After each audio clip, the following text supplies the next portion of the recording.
magmula sa templo, sana'y bigyang tulong at itaguyod ka magbuhat sa Sion. Amen. Ang handog mo nawa ay kanyang tanggapin at pahalagahan, haring susunugin. Nawa ang wait lang po at bubuksan ko lang po yung ilaw. God, ayan. Sana ba tayo? Amen. Sabi po doon, ang handog mo nawa ay kanyang tanggapin at pahalagahan, haing susunugin. Nawa ang hiling mo ay kanyang ibigay at sa panukalay laging magtagumpay. Sa pagwawagi mo, kami ay sisigaw. Ang dakilang Diyos ay papupurihan. Naway tanggapin mo ang iyong kahilingan, biyayang kaloob niyang katugunan. 6. Ngayon ko natalos na Diyos ang may bigay sa piniling hari ng kanyang tagumpay. Siya ay tinutugon noong kalangitan, laging kinukupkop, pinagtatagumpay. 7. Mayroong umaasa sa kanyang pandigma, at may sa kabayo naman ang tiwala. Ngunit ang sa ating matibay na kuta ay kapangyarihan ng Diyos na dakila. Sila'y manghihina, tuluyang babagsak. Tayo ay tatayo't hindi matitinag. 9. Pagtagumpayin mo ang hari, O Diyos. Tugunin mo kami sa aming pagluhog. Purihin at pagpalain po ng Panginoon ang kanyang salita. Amen. Sige po mga kapatid, tayo po ay dadako na sa kalaliman ng ang gawain ito ng spiritual mentoring para po sa kapahayagan ng mensaheng ito sa buhay po ng ating Pastora Ami. Welcome po, Pastora Ami. Amen. Purihin po ang Diyos. Salamat po, Ma'am Andrea. Ang inyong pong boses ay maganda. Try niyo pong uminom ng pinakulong bawang, luya, sibuyas, papatakan ng lemon, at saka honey. Ganda ng inyong boses. Po, mahirap po talaga tayo ay magkasakit. Ingatan po natin. Ano po, sobrang init po kasi. So, sa simoy ng hangin, yung pong ating breath of life, yung pag umagay meron tayong hininga, magigising tayo, ay buhay pa. Salamat Lord. May buhay po kaming taglayan po. Nandun nga po na kung saan ay, opo, gawin po ninyo. Kasi po isang bagay na every now and then ginagawa ko po yung tea. Yung po papakulong yung gano'n. Nakita ko din lang po sa Facebook. At alam ko naman, herbal yun na kung saan ay nakakatulong talaga. Ano po, lalo na po, hindi na bumabata. Kaya kailangan po talaga iwatan na ingat 20. Ito po ay yung sinasabi nga po dito sa ating mga banal na kasulatan na kung saan ay panalangin para magtagumpay. Minsan pa po si Haring David pong muli ang sumulat na ito. Alam kung saan ito po ay kung saan ay inawit niya, nilikha niya habang siya po ay yung panalangin na kung sa isa hinaharap nilang pag-battle. Ano po, meron po silang pagdirigmang hinaharap at ito po at magkadukso po ito sa 21. Dahil nakita po natin sa 21, chapter 21, ay pagpupuri naman sa pagtatagumpay. Nakita po natin, amen po Ma'am Risa, blessed good morning. Makita po natin, dito po sa ating Psalm 20, ito po yung prayer for victory in battle. Nandun na nga po na kung saan ito po yung sa 9 verses na ito ay yung ito nga po yung kung saan inawit na kung saan siya pagtatagumpay sa mga battle o pakikipagdigma ni Haring David noong unang panahon. Ano po? Ito po yung panalangin na kung saan ay nakatulong para ihanda po ang sa anumang bagay na kung saan ay hamon sa buhay po natin. I-consider din po natin ito na kung saan ay pagbabasa po natin kung tayo nakaharap sa isang hamon o pa-challenges sa buhay po natin, napakahalaga po na kung saan tayo po ay talagang ito gawin po natin mga panalangin. Alam niyo po marami po kasi dito sa aklat ng mga awit na magbibigay ng turo sa atin, pagpapalakas, pag-encourage, na kung saan ay talaga po, na kung saan ito na may buhay at talaga makapangyarihan. Ano po? Ito nga po ay sa aking personal devotion, wala po sa aklat ng chapter 2 nitong mga awit, yung pagising sa umaga, yung sa chapter 3 ay yung po sa bagong matulog, tsaka 141. na ando na kung saan ay nakasanayan ko na po. At sa bawat verse at chapter po, magkakapagbuklat pa rin po tayo ng mga mahalaga na kung saan angkinin natin yung kapangako na ating Panginoon. Ano po? So ayun nga po, dito po sa Psalm 20, si Haring David nga po ang siyang sumulat nito. At ito nga po ay yung panalangin niya na humihingi ng tulong sa ating Panginoon para ihanda po sila sa isang malaking pakikipagdigma. Dahil alam po ni Haring David na kung saan ito po sa kanyang kung saan dito po sabi nga po na yung alam ni Haring David na yung pagtitiwalang inuuna natin sa kung saan ay sa ating Panginoon. Sabi nga po sa aklat ng Proverbs, trust the Lord. Sabi nga po din po magtiwala tayo lagi sa ating Panginoon, lagi natin siyang konsultahin sa lahat ng aspeto na anumang gagawin natin. At yung po ito lang nakikita nga po natin dito sa mga sinusulat na ito ni Haring David sa ating pinag-aaral at minemeditate sa bawat oras na tayo po nagtitipon-tipon. Ano po?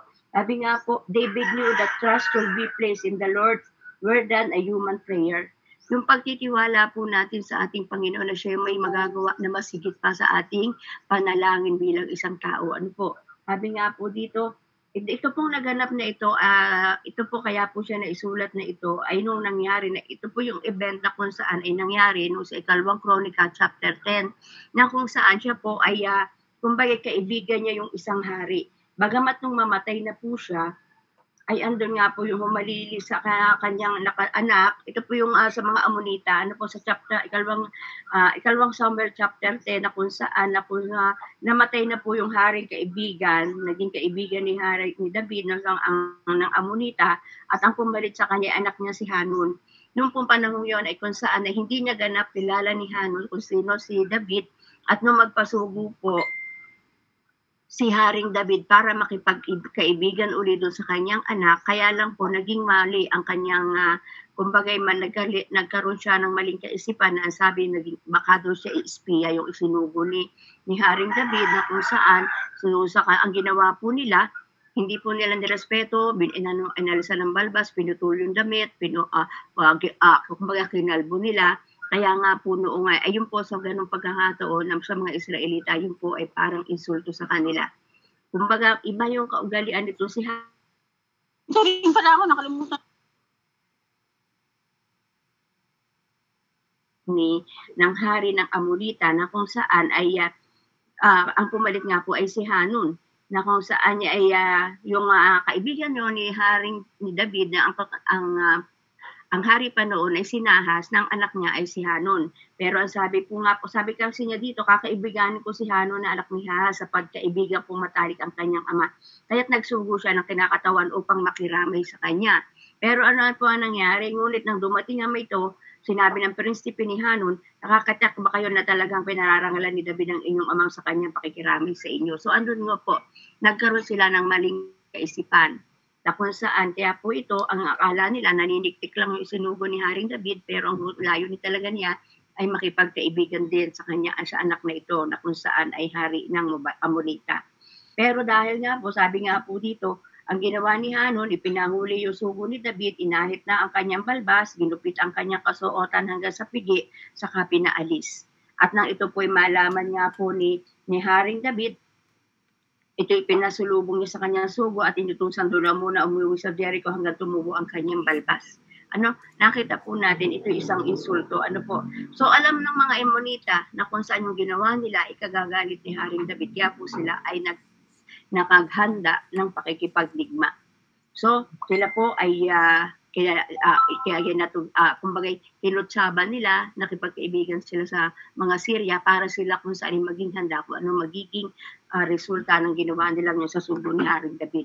Kaya lang po, sabi nga po, dahil sila po ay kinakasiyan ng ating Panginoon, at andun nga po, nakita natin dito, itong awit na ito ng Psalm 20, ay ito po yung panalangin ng ating ni Haring David bago pa po sila makipagdigma. Dahil insulto nga po yun, ginangyaring iyon sa kanila, kaya ang nangyari po ay talaga pinaghandaan ni Haring David na kung saan ay yung ganung pangyayari. Kaya kung saan sa isa kanyang general na si Joab ay pinaghanda po niya talaga. Hindi niya pinalampas yun. Sabi nga po dito, nalaman ni David, kaya pinalabas na si Joab kasama lahat niyang mandirigma Dumating naman sa mga Amorita at humanay sa pasukan ng lungsod, samantalang sa labas, kapatagan naman ni humanay ang mga kawal ng Syria.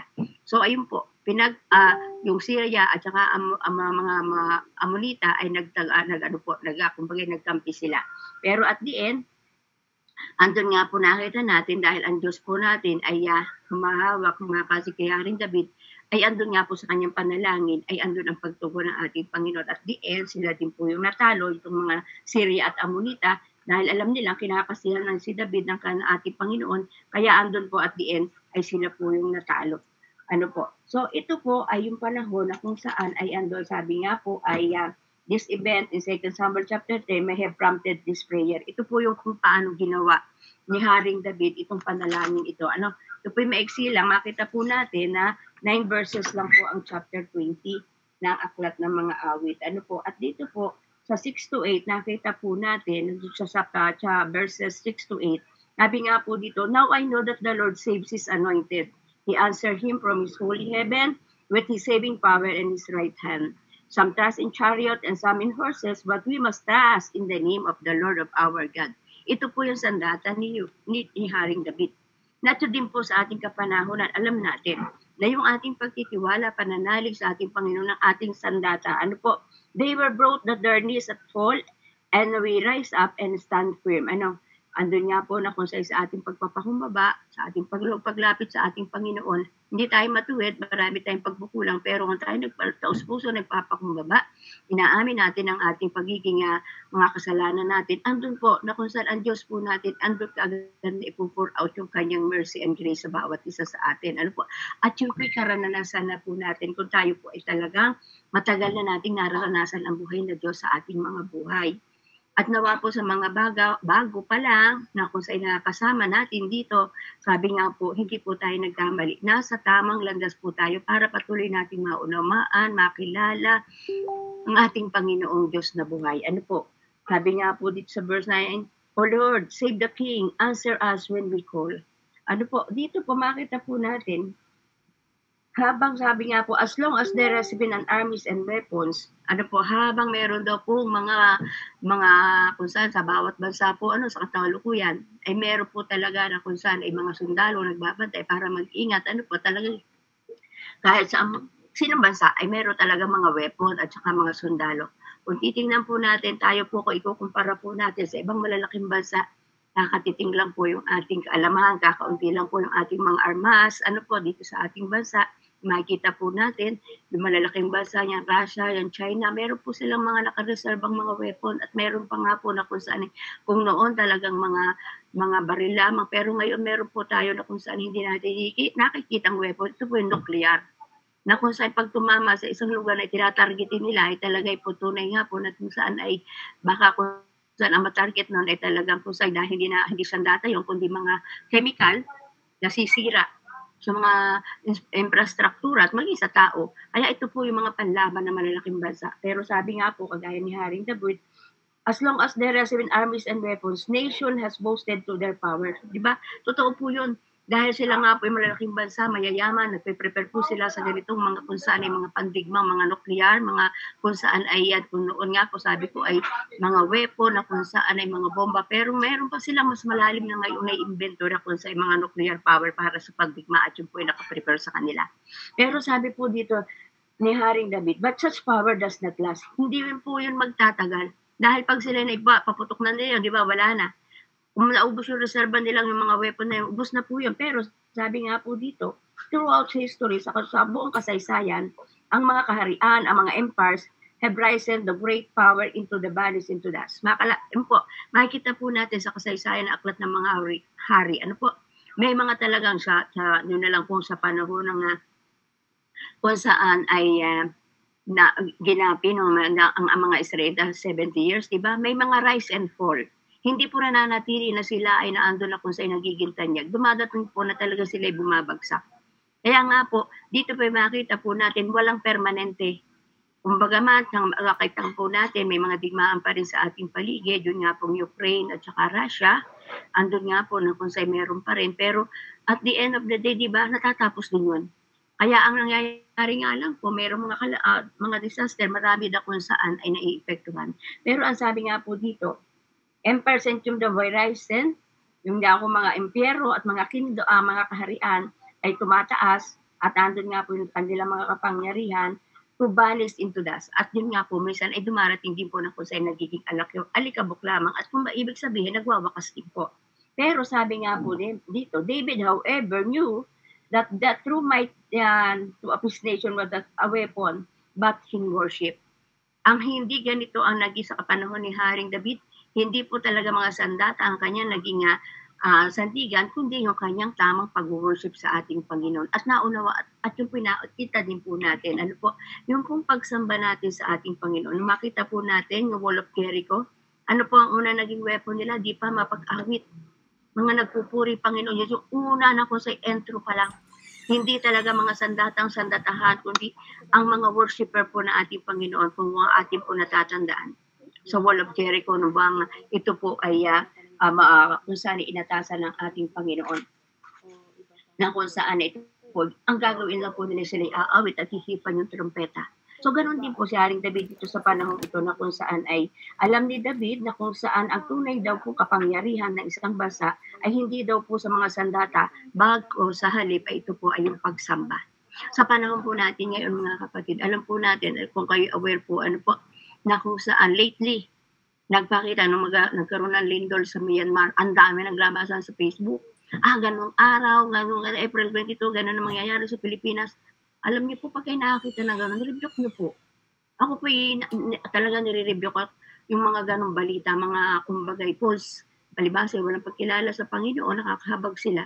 Dahil ang sabi nga, dahil sa kanilang kamangmangan, gumagawa sila ng mga content na kung saan ay nagbibigay takot sa mga taong mangmang. Pero lalo tayo, nagpapakatibay na yung lahat ng bagay na hindi ganun magaganap. Lagi nila, pinipredict nila na the big one sa bansang Pilipinas, yung mga binabanggit nila, yung mga lugar na kung sa'y pagdadaanan, yung pubagang may crack, na kung saan ay mga karak ng bawat bayan mula po sa Maynila, epekto nga po dito, Bulacan pa I think, nagbisa hanggang sa Manila, hanggang dito sa dulo ng Laguna, na kung saan meron po tayong fault line, Pero mga kapatid, yun po hindi ko tinatanggap. Bagkus yung panalangin po natin, pagtitiwala sa ating Panginoon ang dapat po manindigan. Sila po yung mga tao na kung saan ay talaga kilala natin na kung saan hindi kumikilala sa ating Panginoon. Magkaroon lang ng content, takutin ng mga tao. Yung mga taong mangmang naman ay talaga, hindi lang yun, nakakatakot, ganito, ganyan. Ay, yung takot na yun na hindi naman mula sa ating Panginoon. Salamat sa Diyos dahil nakakakilala tayo lagi sa ating Panginoon. Na kung saan ay andun nga po na kung saan ay makita po natin na meron tayo. Kasi nga, sabi dito ni Haring David knew that the true might of his nation was not in the weapon but in worship. Hindi po talaga sa sandata ng pantigma, kundi sa pagsamba muna natin sa ating Panginoon. Not in power, but in God's power. Hindi po sa kapangyarihan ng apoy o magawa ng tao, kundi sa kapangyarihan ng Diyos na isang pagtatagumpay na kung saan isang mga tao na kumikilala sa ating Panginoon. So ano man pakikipagdigma, meron tayo. Sakit man yan, problema man yan, mga struggle man yan, lahat ng yan, mga kapatid, pakikipagdigma yan, pero meron tayong Panginoon na inaasahan na makakakontrol sa lahat ng ito. Yung gusto lang, ang pinakita lang dito ni Haring David ay tunay na pagtitiwala, pananalig sa ating Panginoon, yung pagsamba niya. Inuuna po niya yung pagsamba.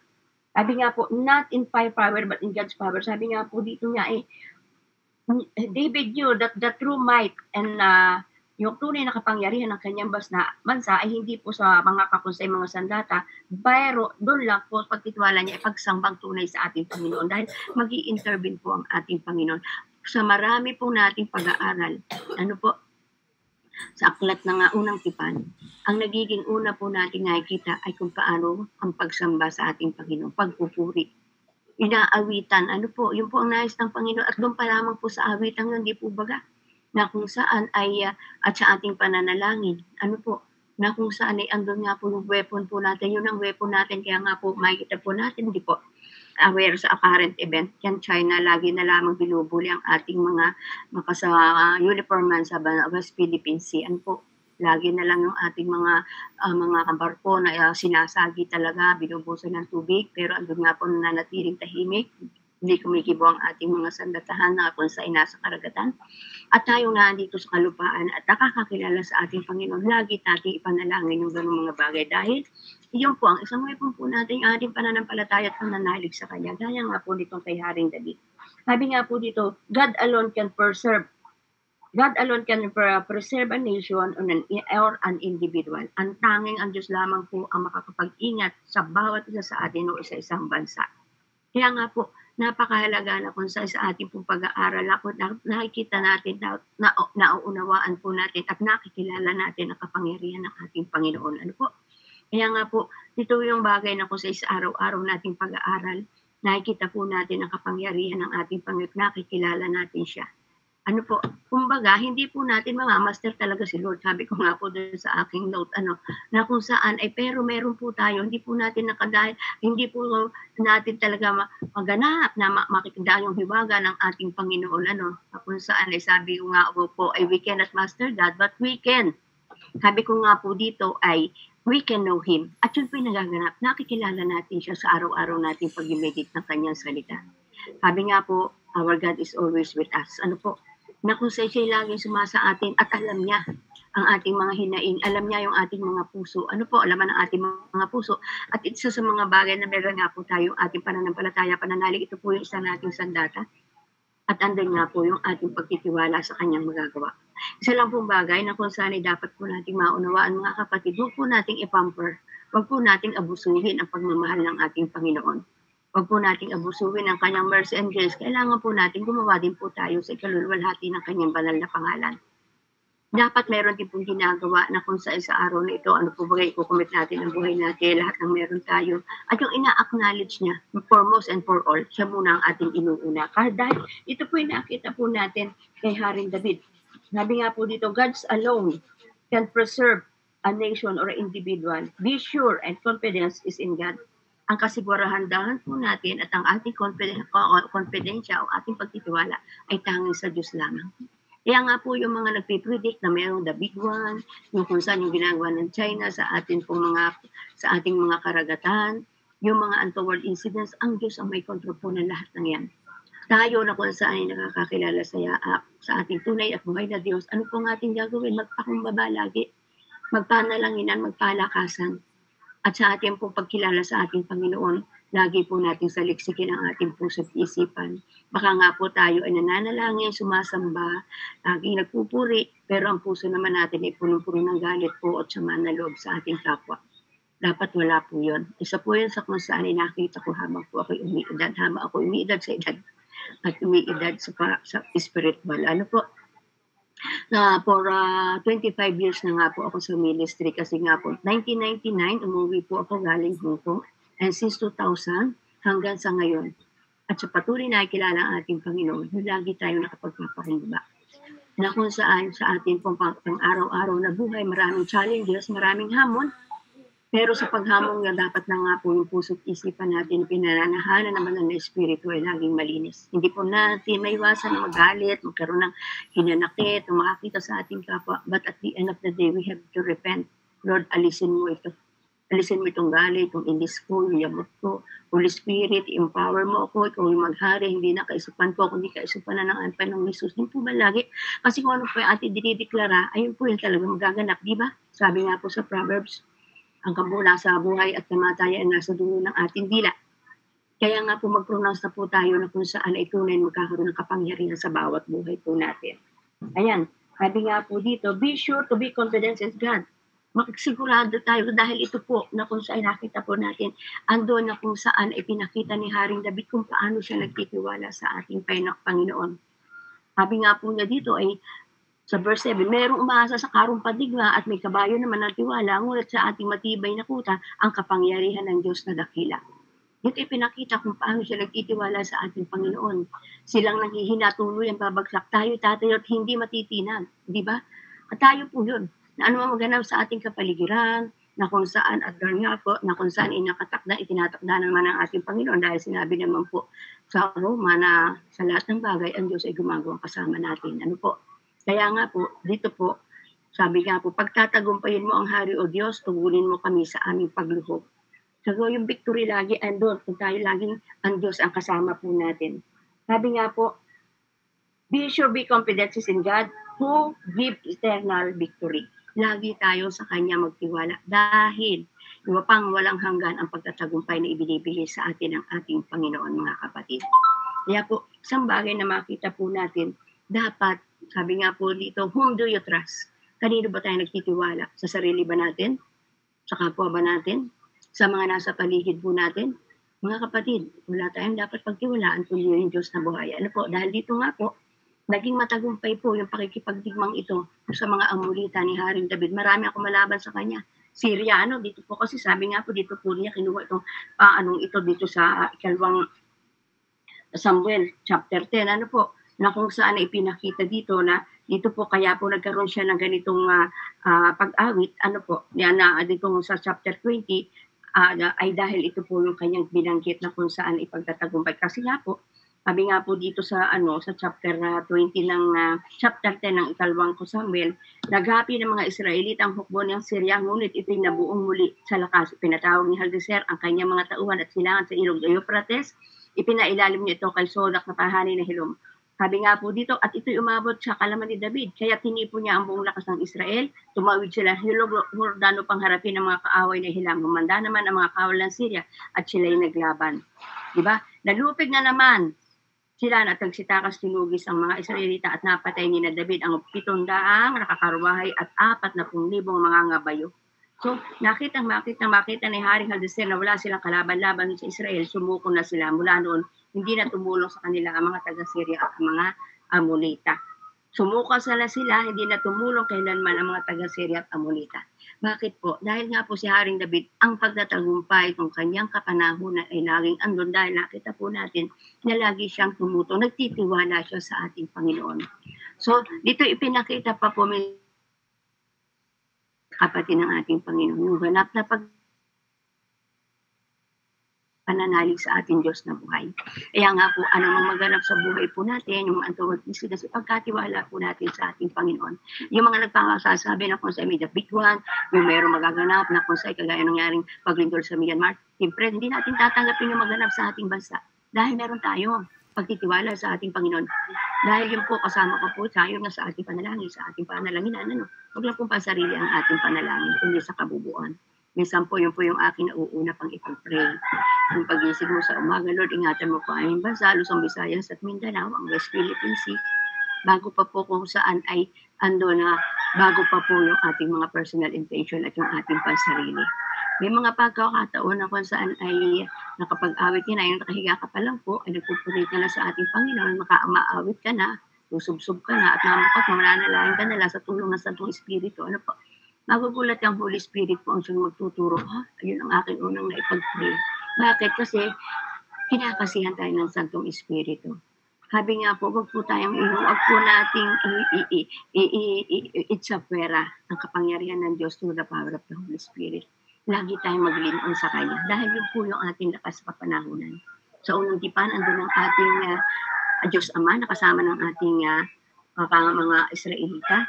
Sa bagong tipan, sa Poor Gospel, andun si Jesus na buhay pa. Sila yung kasama niyan. Pero dito sa bagong tipan, hanggang po sa kung sa aklat ng mga gawa, hanggang sa kasalukuyan, ay ang banal na Espiritu na po ang kumakabay sa atin.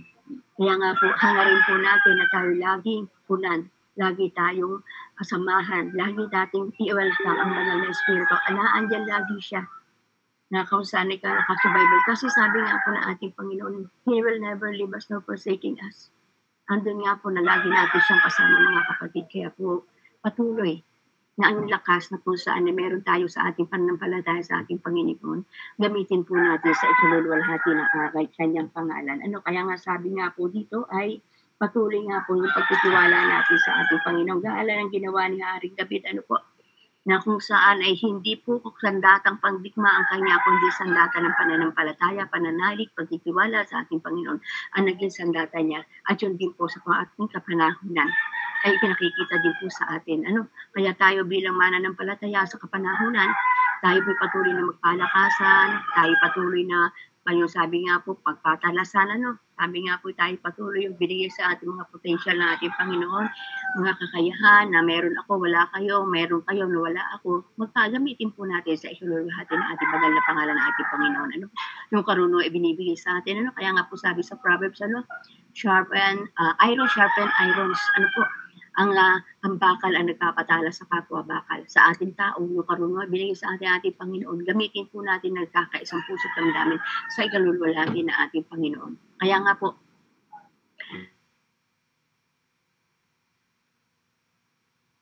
kilala sa ating Panginoon, lagi tayong mag-humble down. Malinis na puso, walang dinadala, walang hinanakit, walang bitterness, malinis yan na lagi umaangkla sa ating Panginoon. At yung pagtitiwala, sabi nga po dito na kung saan ay God alone, sabi nga po di David, trust alone, God alone to preserve a nation or an individual. Be sure to confident in God.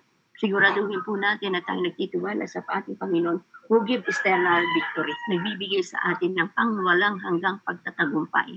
Kaya nga po sabi, hindi tayo magtitiwala sa ating sarili, hindi tayo magtitiwala sa mga, lalo na sa mga politiko, hindi tayo magtitiwala sa ating kapwa, but higit sa lahat, pagtiwalaan po natin ng Diyos natin na siya may magagawa. Purihin po ating Panginoon, tayo po manalangin. Once again, thank you so much, Father God, as we humbly bow before your holy presence, O God. Salamat po, Ama. Kung saan sa ginawang ito ni Haring David na bago siya kumilos gumawa, ay andun nga po na siya nagtitiwala, nananalangin, sumasamo sa iyo, God. At tunay nga po naman ang pinakita mo na ang pagtatagumpay ay laging naroon, O God, in the name of Jesus.